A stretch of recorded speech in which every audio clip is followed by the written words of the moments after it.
You're listening to a podcast from Cancer.net.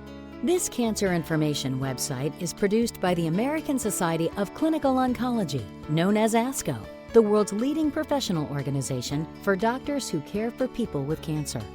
The purpose of this podcast is to educate and to inform. This is not a substitute for professional medical care and is not intended for use in the diagnosis or treatment of individual conditions. Guests on this podcast express their own opinions, experience, and conclusions. The mention of any product, service, organization, activity, or therapy should not be construed as an ASCO endorsement. Cancer research discussed in this podcast is ongoing, so the data described here may change as research progresses. The ASCO Annual Meeting brings together physicians, researchers, patient advocates, and other healthcare professionals to discuss the latest in cancer care. The research presented at this meeting frequently leads to treatment advances and new ways to improve the quality of life for people with cancer. In today's podcast, Cancer.net associate editors share their thoughts on the most exciting and practice-changing news to come out of the 2018 ASCO Annual Meeting. First, Dr. Daniel Mulrooney will discuss a large international study on maintenance chemotherapy for rhabdomyosarcoma and several studies on the benefits of physical activity for survivors of childhood cancer.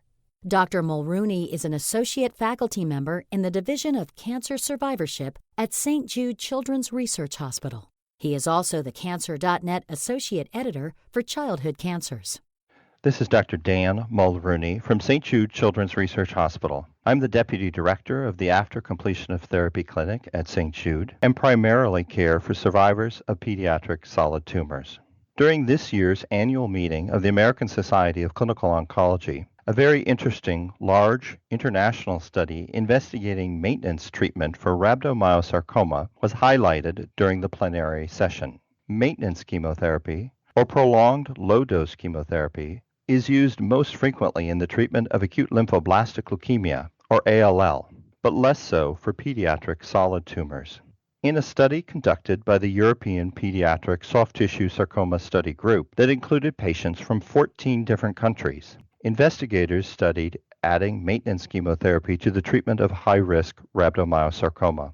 Rhabdomyosarcoma is a rare tumor which mostly occurs in children, but can also present in adults. Fortunately, treatment is often successful, but up to 20 to 30% of patients may still relapse after treatment, meaning additional treatment is needed and making long-term cure more difficult. Standard treatment involves 6 to 8 months of intensive chemotherapy, radiation, and surgery. These investigators wanted to know if adding additional low-dose chemotherapy for 6 months after standard treatment might improve survival. They studied patients greater than 6 months to less than 21 years of age with high-risk disease based on the histology and location of their tumors. 186 patients were randomized to standard therapy, and 185 were randomized to receive the additional 6 months of maintenance chemotherapy, which included vinorelbine, given IV weekly for 3 weeks every month, and cyclophosphamide, taken orally every day. And at 5 years, the overall survival was statistically better in the maintenance chemotherapy group, 87% versus 74% in the standard therapy group. Fortunately, toxicity from the additional chemotherapy was minimal and mostly included low blood counts, although approximately 30% of patients also had an infectious complication. These investigators concluded that this additional maintenance therapy is an effective and well-tolerated strategy for patients with high-risk rhabdomyosarcoma and proposed to investigate this method in other solid tumor types. Now, additionally, a number of studies presented at the meeting highlighted the importance of physical fitness among childhood cancer survivors. A study from the University of New South Wales in Sydney, Australia, collected physical activity data from the parents of childhood cancer survivors and a control population. Fortunately, the parents of survivors reported more physical activity in their children than the control parents, with 31% of survivors meeting the recommendations of the American Cancer Society for moderate to vigorous physical activity, which is greater than or equal to 300 minutes of activity per week. However, nearly 2/3 of survivors did not meet the recommended activity level. Subsequently, a large study from the St. Jude Lifetime Cohort assessed 577 childhood cancer survivors and 286 healthy community controls. In this study, individuals underwent a series of tests, including an echocardiogram and cardiopulmonary exercise testing on a treadmill. Measures of relative peak oxygen uptake, or VO2 max, were obtained to assess exercise capacity. Survivors had a lower VO2 max compared to controls, and this worsened with increasing intensity of previous exposure to cardiotoxic therapies, such as anthracyclines and chest radiation. This was also associated with a relatively new measure on echocardiography called global longitudinal strain. In fact, global longitudinal strain, and not the more common measure of ejection fraction, was associated with impaired VO2 max among cancer survivors. Global longitudinal strain may become an important new screening marker for cancer survivors. And finally, 2 studies from the Childhood Cancer Survivor Study, or CCSS, highlighted the importance of exercise for childhood cancer survivors. The CCSS is a multi-institutional study that uses questionnaires to assess outcomes among a large population of cancer survivors from across North America. Investigators collected data on physical activity classified as metabolic equivalent tasks, or MET, and expressed as MET hours per week. Exercise levels were categorized into groups ranging from none, or 0 MET hours per week, and increasing incrementally to 3 to 6, 9 to 12, and 15 to 21 MET hours per week. 3 to 6 MET hours per week is equivalent to approximately 20 minutes of brisk walking per week, and 15 to 21 MET hours per week is equivalent to approximately 60 minutes of brisk walking every day for 5 days per week. And in the first study, investigators showed a decrease in psychological burden among cancer survivors, decreased depression and somatization, and improvements in quality of life and cognitive function among those with increased levels of physical activity. As little as 20 minutes of brisk walking per week was associated with this lower psychological burden. Importantly, in a longitudinal analysis, CCSS investigators showed a decrease in mortality with increasing intensity of physical activity. And looking over 8 years, survivors who increased their level of exercise had a 40% reduction in the rate of death compared to those who maintained a low level of exercise. Taken together, these studies presented at the 2018 ASCO Annual Meeting highlight the safety and significant health and psychological benefits of exercise for survivors of childhood cancer.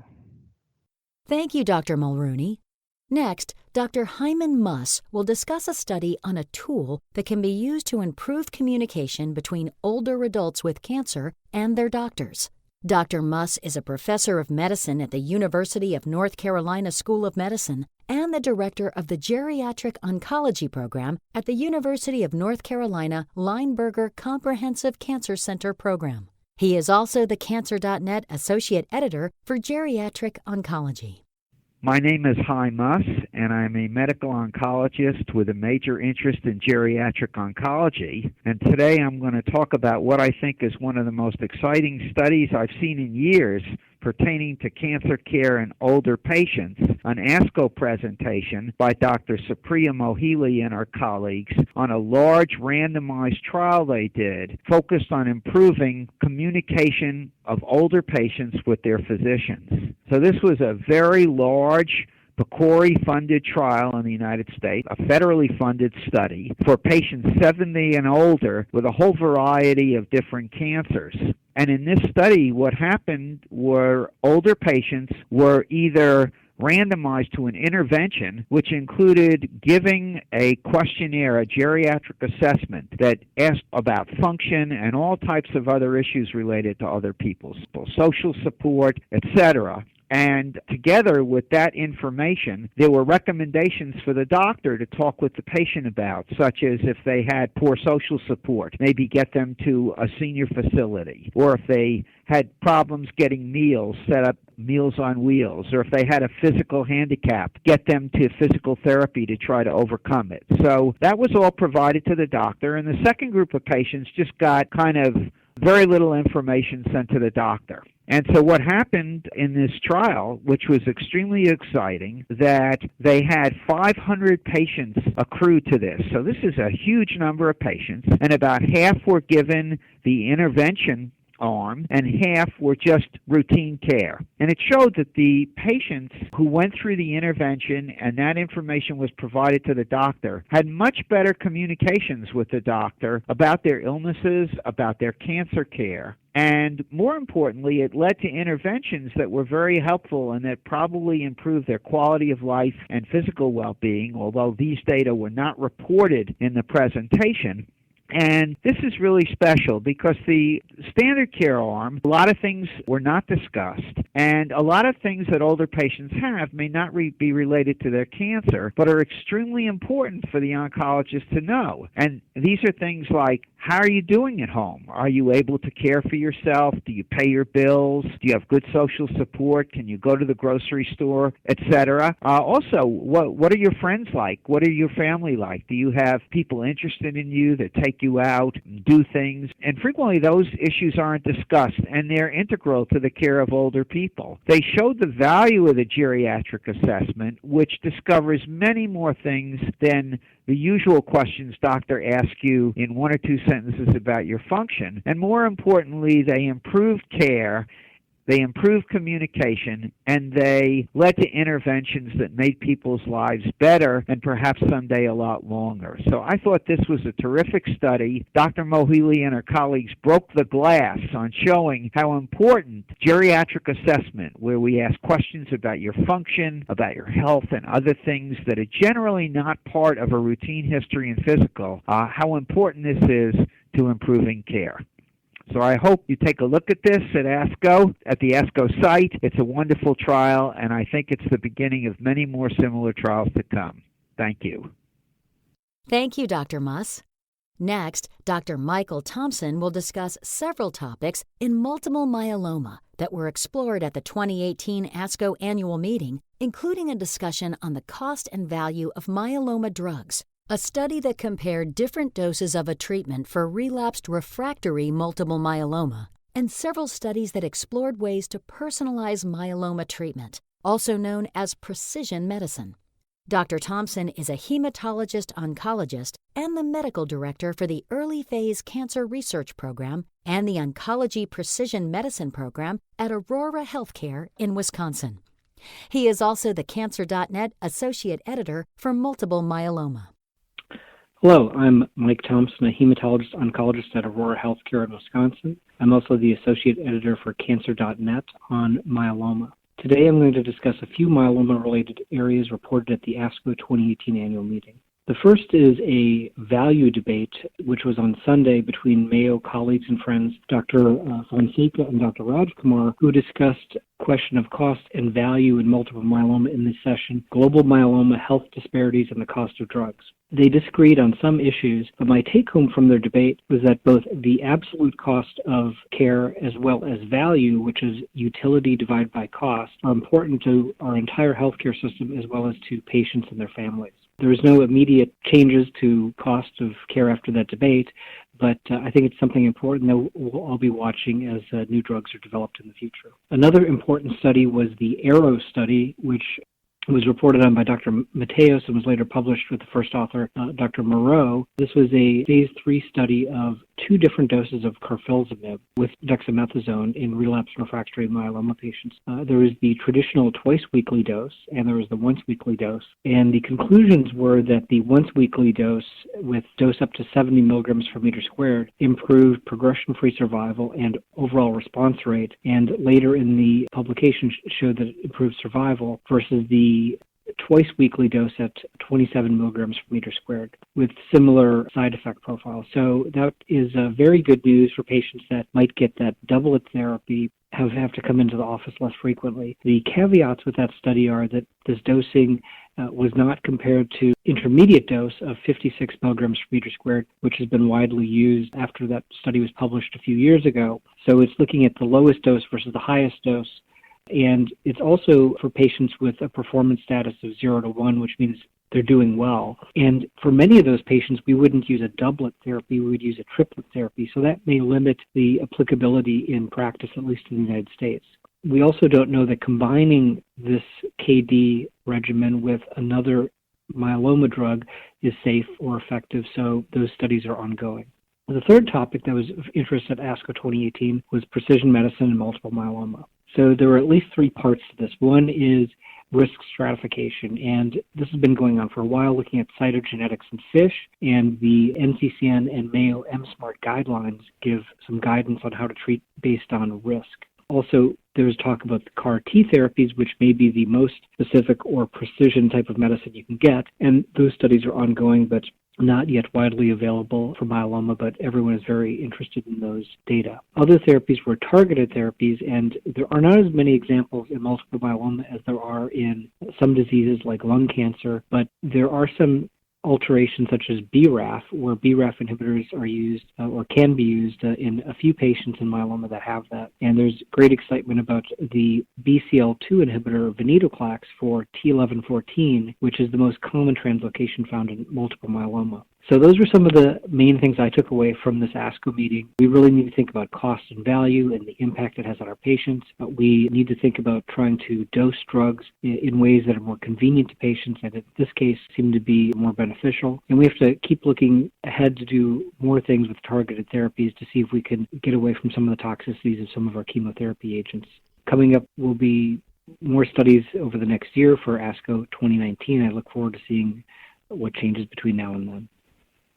Thank you, Dr. Thompson.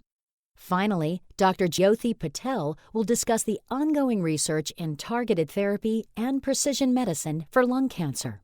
Dr. Patel is Professor of Medicine and Director of Thoracic Oncology at the University of Chicago and is the Cancer.net Associate Editor for lung cancer.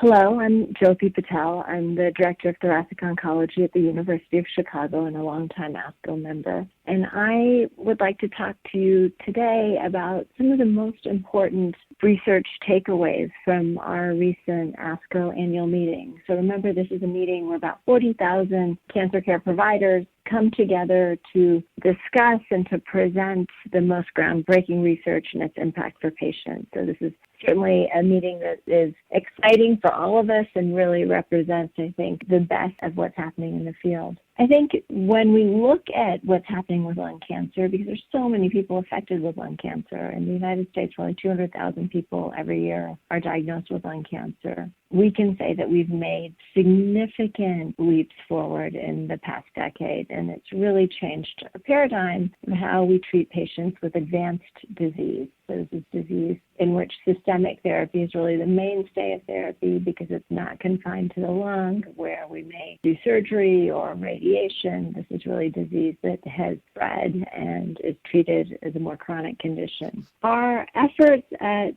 understanding the biology of cancer have really now come back to the bedside. And many of the groundbreaking research trials that were presented really revolved around this idea of personalization of therapy based on biomarkers. Understanding the cancer genome now has a direct impact for our patients. When patients are diagnosed with advanced disease, I think all of these studies point to the fact that we need to have adequate characterization of the tumor. So it's no longer okay to say my patient has non-small cell lung cancer, which is the most common kind of lung cancer. It's really incumbent upon the oncologist and pathologist and pulmonologist and surgeon to come together and further define whether or not there are particular mutations that would serve as good targets for drugs, or whether this is an inflamed tumor and may be best treated with immunotherapy. When someone is diagnosed with lung cancer, I know it's often difficult for a patient or family member to first meet the oncologist and say, yes, we have this diagnosis, but I'm waiting for additional tests. That time that it takes to do this testing, and it's very complex. We look at anywhere from 3 at the very minimum to almost 1,000 genes at my institution's program, in which we try to match particular drugs with therapies. And the reason we do this is because in in about 30 or 40% of patients with non-small cell lung cancer that's non-squamous, the most common kind, we're able to find an easily druggable target. So we find EGFR and ALK and ROS1. And certainly we got updates on all of those targets at ASCO, but this year there was really a lot of excitement about a new target called the RET fusion protein, and this is when two chromosomes sort of flip-flop and form a protein causes cancer to grow. Now, this is uncommon, admittedly. It affects about 1 to 2% of patients with lung cancer, but when you look at the enormous burden of lung cancer, that's thousands of patients a year. What we found was that there's a really selective drug that targets this protein and can shut down the cancer cells and cause deep responses, so almost 80% of patients with significant reduction in their tumor, and long responses with an oral tablet that's very well tolerated. The idea is that I think we need to absolutely try to do a biopsy, understand if there are multiple markers, and that list continues to grow for which are druggable targets. And there was a lot of excitement about drugs that target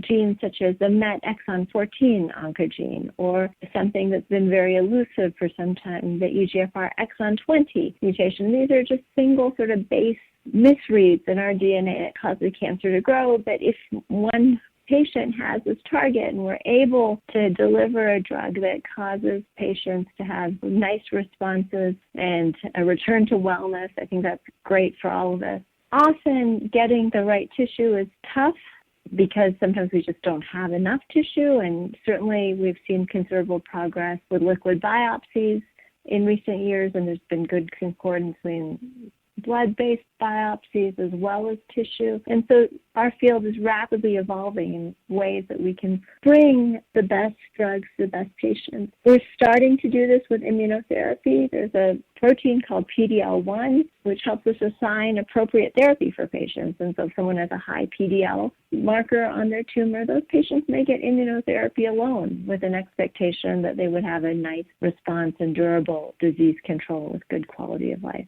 This effort to really characterize tumors, although can be difficult when someone's first diagnosed, to wait to get all these markers right, which is usually on the order of 2 to 3 weeks, the downstream effects of characterizing the tissue and getting the right drugs to the right patients are really enormous because we are able to see patients with that return to wellness. Certainly this is an exciting meeting, and I think more and more we're seeing not only medical oncologists but patients and patient advocates understanding the importance of biopsies. The incredible effort by industry as well to really make these assays and these tests more accessible to patients and to turnaround times even faster and to use less tissue to get the right answers. I'm optimistic that we'll continue to see this trend and there'll be more and more drugs that will be optimized for particular patients.